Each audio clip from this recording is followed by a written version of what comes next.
मेरी मैरिज तय होने के समय से ही मोबाइल पर बात होने लगी थी मेरी इनसे। अच्छे लगे थे मुझे ये सुलझे हुए नेक इंसान। मैं अक्सर इनसे पूछती कि अगर मेरी और आपकी माँ में कभी कोई झगड़ा हुआ तो आप किसका साथ देंगे। इनका जवाब होता पता नहीं।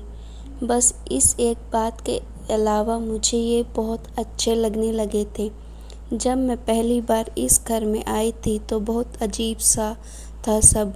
मेरे घर में सब कितने घुल मिल कर रहते। कभी कभी तो हम मजाक मजाक में किसी एक को चिढ़ाने के लिए उसकी थाली में रखे खाने को खा जाते। और यहाँ मजाल की कोई एक कमरे में एक टेबल पर बैठकर भी खाना खा ले। सब राजा बाबू, सबको अपने अपने कमरे में खाना खाने का शौक। इनकी माँ से बड़ा डर लगता मुझे, जाने कब टोक दे। मैं कभी भी सुबह सुबह उठने की आदी नहीं थी, पर यहाँ नियम से जल्दी उठ जाती। एक बार देर से नींद खुली तो देखा कि सासू माँ किचन में नाश्ता बना रही हैं। मेरे प्राण ही सूख गए कि आज तो ये बुढ़िया मेरी जान ले लेगी। पर कुछ कहा नहीं सासू माँ ने, बस पूछा कि तेरे लिए भी सेक दूँ या नहाकर खाएगी। मुझे लगा लेट उठने पर व्यंग कर रही हैं मुझ पर। सासू माँ का साड़ी पहनने का तरीका बड़ा सलीकेदार था और मुझे साड़ी से चिढ़ पहनने में ही घंटे लग जाते। फिर पहने पहने काम करना अजब हाल था मेरा।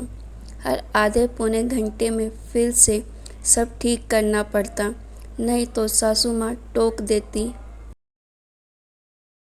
कि तमीज़ नहीं है क्या, ठीक से पहनो।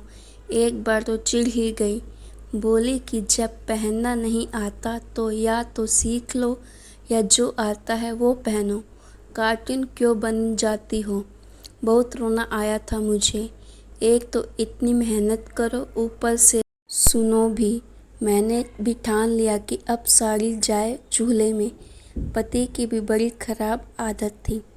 घर आते ही पहले अपनी माँ के पास आकर बैठ जाते और कभी कभी तो घंटों बैठे रहते। किसे अच्छा लगता है कि उसका पति उसके पास नहीं अपनी माँ के पास बैठ जाए। ना जाने क्या खुसुर फुसुर करते दोनों। कई बार जब बहाने से उनके सामने आ जाती तो ऐसा लगता जैसे बात बदल दी हो उन्होंने।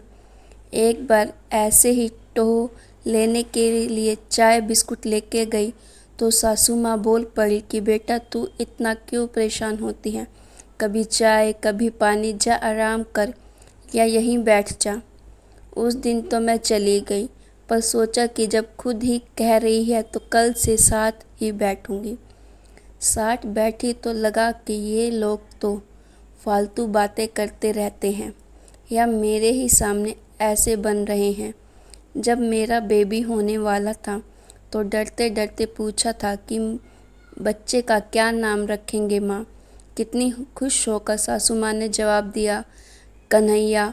और मैं डर गई, पूछा ही नहीं पाई कि अगर बेटी हुई तो जाने क्या सोचकर मैंने वो दिन काटे। और जब मेरे बिटिया हुई तो पिछले 10 दिनों से रामायण पढ़ती माँ की आंखों में आंसू देखे थे मैंने। खुशी के थे या दुख के पता नहीं, पर महीनों तक उसकी मालिश से लेकर कच्ची पोटी तक सब काम इतने जतन से करता देख तो आज इतने सालों बाद मैं सोचती हूँ कि मैं खुद अपनी सास में माँ को खोजती थी तो क्या मैं खुद बहू की जगह बेटी बन पाई थी। पता नहीं क्यों हम बहुएं अपनी सास में माँ को खोजती हैं। अगर सास मेरी सासू माँ जैसी होती है तो ईश्वर से प्रार्थना है कि मेरी अपनी माँ अपनी बहू के लिए मेरी सासू माँ जैसी बने, एक खुशकिस्मत बहू। अगर आपको मेरी स्टोरी अच्छी लगी तो स्टोरी को लाइक कीजिए और मेरे चैनल को सब्सक्राइब कीजिए।